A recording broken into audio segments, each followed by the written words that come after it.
Fourth অফিসিয়ালের কাছে যাচ্ছেন এবং বাংলাদেশের 22 বছরের অপেক্ষার মতন হলো এই জাতীয় স্টেডিয়ামে ইন্ডিয়াকে 1-0 গোলে হারিয়ে 2003 ফিরে এলো 2025-এ।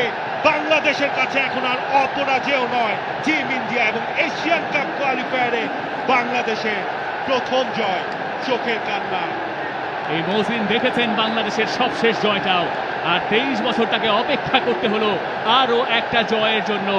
অবশেষে গেরো খুললো, হামজা চৌধুরীতে খুললো, মোরসালিনে খুললো, সমিত সোমে খুললো। বাংলাদেশ বছরের শেষটা করলো একটা জয় দিয়ে। লোকে বলে সব ভালো যার শেষ ভালো তার, শেষটা নিদেন পক্ষে ভালো হলো বাংলাদেশের। অবশেষে জিতলো বাংলাদেশ।